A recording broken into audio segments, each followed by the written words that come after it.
Hello guys, आज हमारा 2D motion का फोर्थ लेक्चर होने वाला है जिसमें हम केस ऑफ इंक्लाइंड प्लेन को समझेंगे। एंड इससे पहले हमें projection of tower and ground to ground projectile and बाकी सारी मोशंस को समझ लिया है। आज हम किसी इंक्लाइंड से बॉल को प्रोजेक्ट कराएंगे और उसके बाद उसके सारे इंपॉर्टेंट रिजल्ट्स को डिराइव कर लेंगे। एंड यहाँ पे हमारा सबसे बड़ा वेपन क्या होने वाला है, तो वही गैलीलियो की स्टेटमेंट कि अगर दो मोशन परपेंडिकुलर डायरेक्शन में हो रहे हैं तो एक दूसरे से इंडिपेंडेंट होंगे। तो इसी का इस्तेमाल करते हुए, यूज़ करते हुए हम आसानी से आज रेंज, टाइम, मैक्सिमम हाइट सबको कैलकुलेट कर लेंगे।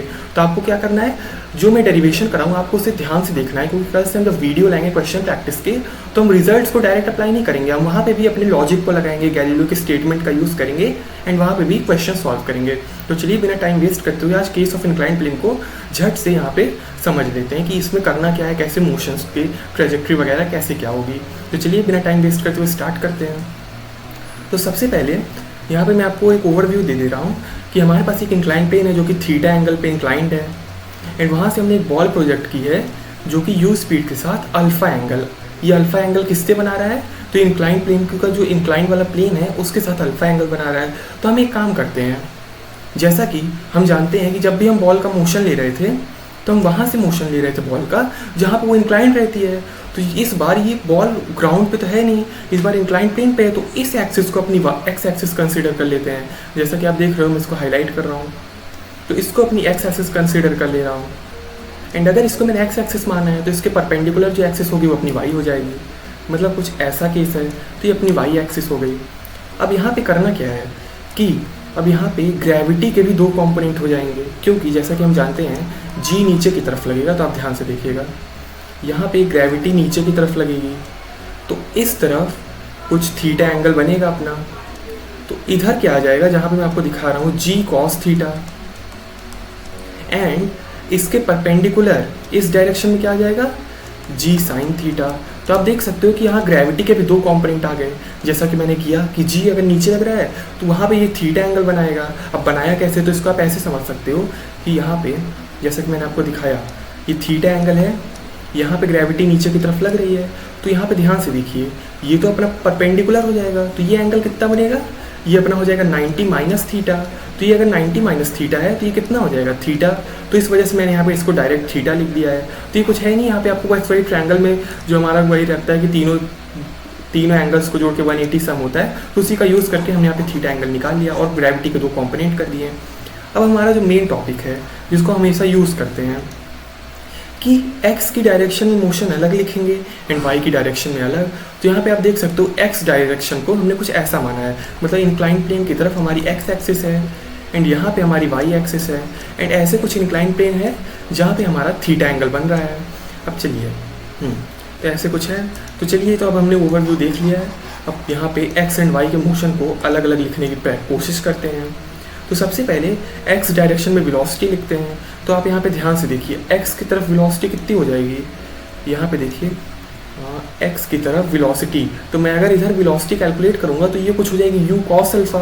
जैसा कि आप फिगर में देख सकते हो कि अगर ऐसे इंक्लाइंड है और यहाँ पे मैंने बॉल को फेंका है अल्फा एंगल पे। ओके, आप यहाँ पे देख लीजिए, यहाँ पे हमारा थीटा है एंड वेलोसिटी हमारी u के साथ अल्फा एंगल पे हमने फेंक दी है। एंड यहाँ पे अगर हमारा एक्स एक्सिस कुछ ऐसा है तो उसी की तरफ रिजॉल्व करेंगे, जब हमारा एक्स एक्सिस है उसी की तरफ रिजॉल्व करेंगे तो उस तरफ क्या आएगा, u cos अल्फा, मतलब इस तरफ वेलोसिटी कितनी आ गई, u cos अल्फा। तो यहाँ पे एक्स एक्सिस में वेलोसिटी कितनी है, u cos अल्फा। एंड जैसा कि आप ऊपर देख सकते हो कि अब हम x में एक्सेलरेशन लिखेंगे। तो यहाँ पे आप देख सकते हो मैंने जब x में अपने कंपोनेंट किए, यहाँ पे देखिए जहाँ पे मैं हाईलाइट कर रहा हूँ, तो x में कंपोनेंट करने के साथ मुझे यहाँ पे क्या पता चल रहा है कि x की तरफ ग्रेविटी इस बार लग रही है। इससे पहले के सारे केसेस में x की तरफ एक्सेलरेशन ही नहीं था, पर इंक्लाइंड प्लेन में क्या खास बात है कि इस बार x एक्सिस में भी एक्सेलरेशन है। और किधर है, इस तरफ g साइन अल्फा, जी साइन थीटा। यहाँ पे आप देख सकते हो मैंने यहाँ पे इसको रिजॉल्व करके आपको दिखाया है कि जी साइन थीटा इस बार एक्स की तरफ एक्सेलरेशन है। एंड अगर यू की तरफ हमने मोशन को आगे की तरफ माना है तो जो एक्सेलरेशन है वो पीछे लग रहा है, तो इसका मतलब ये माइनस जी साइन थीटा है। तो यहाँ पे साइन के साथ माइनस जी साइन थीटा लिख देंगे। अब हमेशा की तरह हमारे पास एक्सेलरेशन एंड वेलोसिटी आ चुकी है, तो अब तीनों फॉर्मूले लिखने की कोशिश करते हैं। तो यहाँ पे हमारा वी एक्स हो जाएगा u x plus A t a x t, यानी कि v x is equals to u x plus a x t. अब इसको लिख के देखते हैं, तो यू एक्स की वैल्यू क्या हो जाएगी, you cos alpha, and A x की जगह लिख देंगे minus g sine theta into t. तो यहाँ पे आप देख सकते हो वी एक्स की वैल्यू हमें आ गई, तो हमने पहले इक्वेशन को अपना लिख दिया। अब अपना जो दूसरा इक्वेशन है उसे लिखने की कोशिश करते हैं, s x is equals to u x into t plus half into a x into t square. So s x u x तो अपना यू कॉस अल्फा है, जैसा कि अभी हमने ऊपर डिराइव किया, या फिर कॉम्पोनेंट उसके निकाले, इंटू टी। टाइम तो दोनों एक्सिस के लिए सेम रहेगा, टाइम का कोई कॉम्पोनेंट थोड़ी होता है कि टी कॉस अल्फा उधर चल रहा है, टी साइन अल्फा ऐसे चल रहा, plus half into a x minus g sine theta हो गया इंटू टी स्क्वायर। जैसा कि आप देख सकते हो ऊपर कि हमने इस तरफ u cos theta and minus g sine theta के हिसाब से अपनी दूसरी इक्वेशन भी लिख ली है। अपनी तीसरी इक्वेशन लिख लेते हैं। तीसरी इक्वेशन क्या होती है, वी एक्स, वी की एक्स डायरेक्शन में भी लिखनी है, अभी वाई की तो हम कोई बात कर नहीं रहे। तो v x square is equals to u x square plus 2 into a x into s x, क्योंकि जो भी बात हो रही है एक्स डायरेक्शन में हो रही है। तो v x square u square cos square alpha plus 2 into minus g sine alpha into s x. तो यहाँ पे आप देख सकते हैं हमारी तीसरी इक्वेशन है, यहाँ पे हमारी दूसरी इक्वेशन है, एंड यहाँ पे जैसा कि आप देख सकते हो हमने x की तरफ अपनी तीसरी इक्वेशन लिख ली है। तो यहाँ पे हमने अपनी तीनों इक्वेशन लिख ली है, एंड हमें पता चल गया कि तीनों इक्वेशन को कैसे लिखना है। अब y डायरेक्शन में बात कर लेते हैं, तो उससे पहले मैं सब क्लियर कर लेता हूँ। चलिए गाइस, अब यहाँ पे हमने y एक्सिस की इक्वेशन लिखनी है, क्योंकि x की तो हमने लिख ली है। तो हमेशा की तरह हम फिर से इसको देखते हैं एंड समझते हैं। तो जैसा कि मैंने यहाँ पे फिगर बनाया था, एक बार फिर से बना लेता हूँ। यहाँ पे हमारा कुछ ऐसे हो क्या रहा है कि थीटा एंगल पे इंक्लाइंड है, एंड यहाँ से हमने बॉल यू अल्फा एंगल पे फेंक दी है। तो इस बार अब इसका कंपोनेंट करेंगे, तो यहाँ पे आप देख सकते हो परपेंडिकुलर में जो वेलोसिटी आ रही है वो यू साइन अल्फा है। जैसा कि आप देख सकते हो कि इस बार हमारे पास परपेंडिकुलर में वेलोसिटी यू साइन अल्फा है, तो इसको अब थोड़ा लिख लेते हैं यू साइन अल्फा। एंड इसके अलावा एक्सेलरेशन क्या है, तो एक्सेलरेशन आप देख सकते हो नीचे की तरफ क्या लग रहा है, वाई डायरेक्शन में। ये देख सकते हो वाई अगर ऊपर की तरफ मैंने ऐसे बनाया हुआ है, आप देख सकते हो वाई अगर ऐसे मैंने बनाया हुआ, क्योंकि वाई एंड एक्स ऐसे हैं, ये वाई है ऊपर एंड ऐसे एक्स है। तो अपना जी कॉस अल्फा कैसे काम कर रहा है, यहाँ नीचे की तरफ ऐसे काम कर रहा है, क्योंकि इसके भी कॉम्पोनेंट हो गए हैं। तो यहाँ पे जी कॉस थीटा आ जा रहा है, तो वाई का अपोज कौन कर रहा है, वाई डायरेक्शन के मोशन का जी कॉस थीटा, जैसे कि पहले जी साइन अल्फा एक्स के डायरेक्शन का अपोज कर रहा था। और ये नीचे की तरफ है, जैसे कि मैं बोला अपोज कर रहा है, तो जी कॉस थीटा।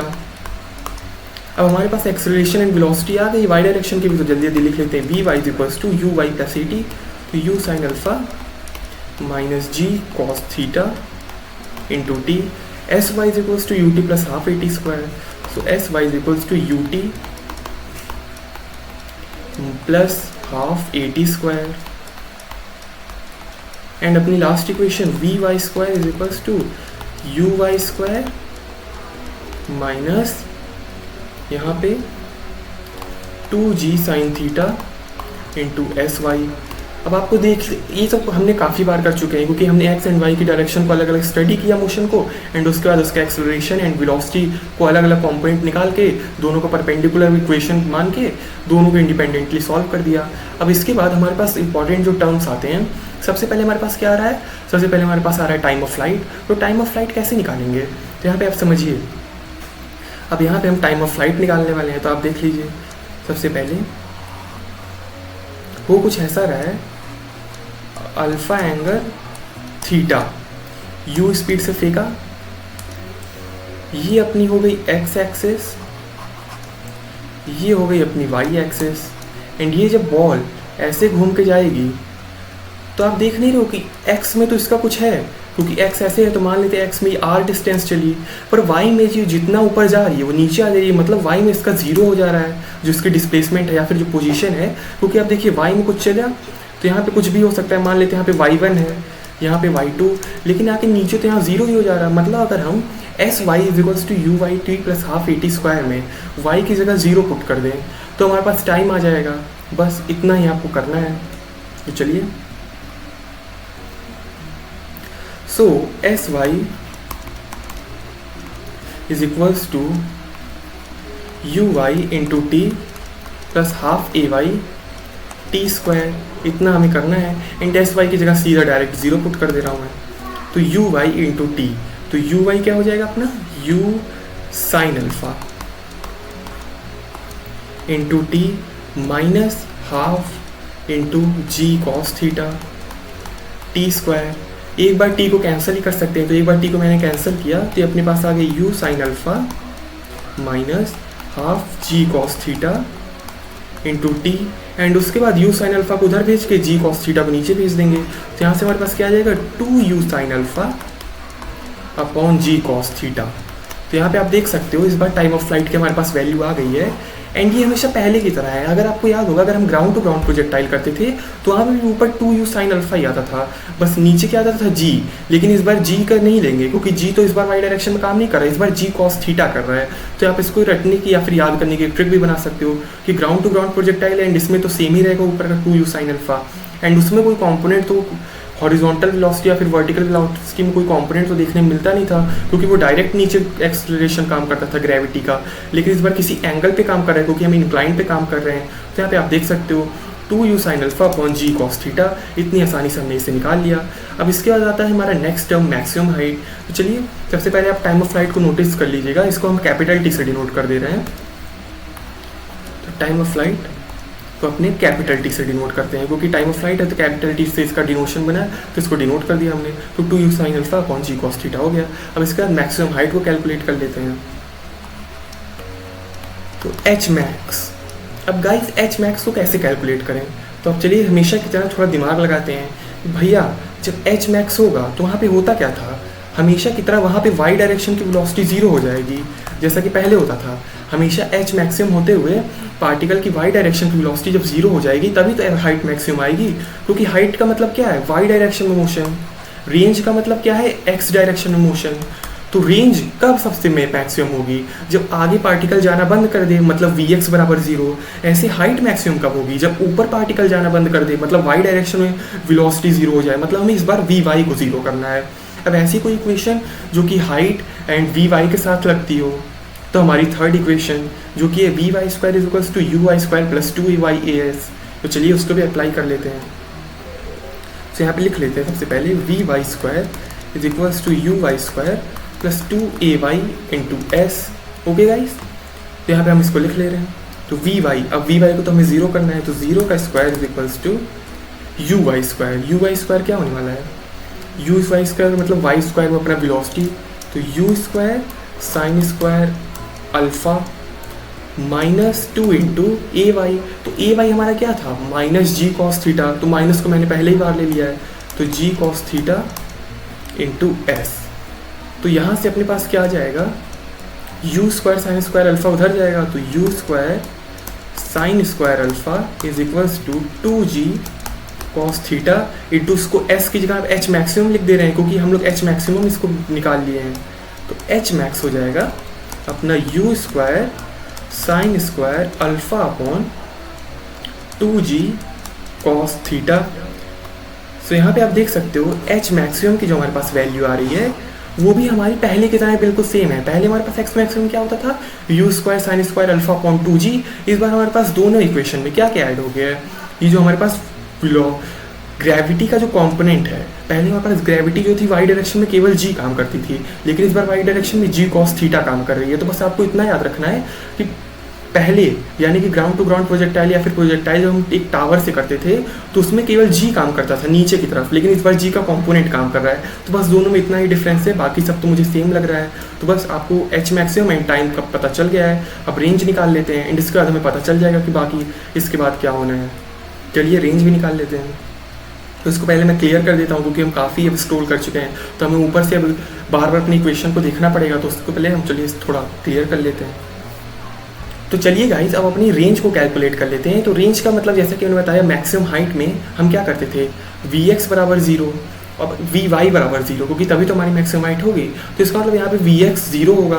पर चलिए निकाल लेते हैं रेंज को, क्योंकि हमें पता है r is equals to u x into t plus half a x t square. And यहाँ पे t क्या लेंगे, time of flight. Time of flight का मतलब जब वो पार्टिकल ऊपर जाएगा एंड नीचे आके टकरा जाएगा, तो वही जो हमने टाइम ऑफ फ्लाइट यहाँ पे कैलकुलेट किया था उसी का यूज़ करेंगे। तो चलिए सबसे पहले इसकी इक्वेशन लिख लेते हैं। S x is equals to u x into t plus half into a x t square. अब अगर मुझे एस एक्स को रेंज में कन्वर्ट करना है, मतलब कि एक्स डायरेक्शन में मैक्सिमम मोशन, तो यहाँ पे अगर मैं टाइम को टाइम ऑफ फ्लाइट पुट करूँगा तभी तो ये रेंज बनेगा, क्योंकि टाइम ऑफ फ्लाइट का मतलब पूरा मोशन जितना हो चुका है उतना टाइम। तो जब वो मैं यहाँ पे लगा दूंगा तभी तो हमारी रेंज आएगी। इसका मतलब अगर मैं यू एक्स की टी को टाइम ऑफ फ्लाइट पुट कर दूंगा तो हमारा सिंपली आ जाएगा आंसर। तो चलिए स्टार्ट करते हैं। तो एस एक्स, अब मैं यहाँ पे आर लिख दे रहा हूँ। यू एक्स, एक्स डायरेक्शन में मोशन कितना था, यू एक्स डायरेक्शन में you cos alpha into time हमारा कितना आया था, तो टाइम हमारा कितना आया था आप याद करने की कोशिश करिए। यहाँ पे आपको, अब यहाँ पे जब मैं डिराइव कर रहा हूँ तो आपको डायरेक्ट फॉर्मूले की जरूरत पड़ेगी। तो मेरे हिसाब से 2u sine alpha upon ji cos theta, I think यही हमारा टाइम आया था, 2u साइन अल्फा अपॉन जी कॉस थीटा, हाँ यही था, minus half a x t square. तो यहाँ पे मैं थोड़ा नीचे करके आपको दिखा दे रहा हूँ। यहाँ पे मैं नेगेटिव साइन बेसिकली इसके नीचे लिख रहा हूँ ताकि आपको और अच्छे से समझ आए। Minus half into a x, अब यहाँ भैया माइनस आपने पहले को लगा दिया क्योंकि जी साइन अल्फा हमारा नेगेटिव साइन था, तो वहाँ पे माइनस लिखने से बढ़िया हम पहले इसको माइनस लिख देते हैं। यहाँ पे क्या हो जाएगा, G sine alpha into time of period का होल स्क्वायर। टाइम पीरियड कितना था, 2u साइन अल्फा अपॉन जी कॉस थीटा का होल स्क्वायर। अब इसके बाद ये काफ़ी बड़ा हमारे पास इक्वेशन आ गया है, तो इसको सिंप्लीफाई करने के बाद जो रिजल्ट आता है आपको उसको ध्यान में रखना है। तो वो आ जाएगा 2u square sine theta upon जी cos square alpha into cos theta plus alpha. ये आपको याद रखना है, यही हमारा रिजल्ट हो जाएगा कि रेंज की वैल्यू इतनी आएगी। जब आप इसको सिंप्लीफाई करोगे काफ़ी तो इसके बाद हमारे पास ये डायरेक्ट आंसर आता है। इसको आपको याद रखना है, मैं बोल रहा हूँ, क्योंकि अगर आप इसको डिराइव भी करने जाओगे तो आपको काफ़ी टाइम लग जाएगा। जैसे कि मैं आपको रटने के लिए नहीं बोलता हूँ, लेकिन ये टर्म आपको रटनी चाहिए, क्योंकि आप अगर आप एग्जाम में इतना बड़ा करने जाओगे तो आपके काफ़ी टाइम वेस्ट हो जाएगा। बाकी आप सारे मोशंस को आप लॉजिकली सॉल्व करो, बल्कि यहाँ पे जो हमारे इंक्लाइन प्लेन में time period and maximum height भी आई है उसको मैं कहूँगा आप लॉजिकली कॉन्सेप्ट लगा के सॉल्व करो। बट रेंज की इक्वेशन आप अगर आप जितना जल्दी मेमोराइज कर लो उतना आपके लिए बढ़िया रहे, क्योंकि आप देख सकते हो ये काफ़ी कुछ बड़ा आ रहा है। 2u square sine theta upon जी cos square alpha cos theta plus alpha. तो यहाँ पे आपको कंफ्यूजन भी हो सकती है एंड उसके बाद डिराइव करते समय आपको थोड़ा लग भी सकता है कि मैं सही कर रहा हूँ कि नहीं कर रहा हूँ। तो मैं कहूँगा आप इसको डिराइव कर लो और याद कर लो। तो बस आज के लिए इतना ही, क्योंकि हमने इंक्लाइन प्लेन भी समझ लिया है एंड कल से हम अपनी क्वेश्चन प्रैक्टिस की सीरीज़ को स्टार्ट करने वाले हैं, क्योंकि हमने चारों केस जो स्टैंडर्ड होते हैं उसको तो पूरा 2D मोशन के समझ लिया है एंड अब बस अपना यहाँ पे क्वेश्चन प्रैक्टिस स्टार्ट करनी है। तो आज के लिए बस इतना ही। अब नेक्स्ट लेक्चर में हमारे क्वेश्चन प्रैक्टिस वीडियोस आने वाले हैं। तो चलिए बस आज के लिए इतना ही रखते हैं। See you in the next class. Good bye.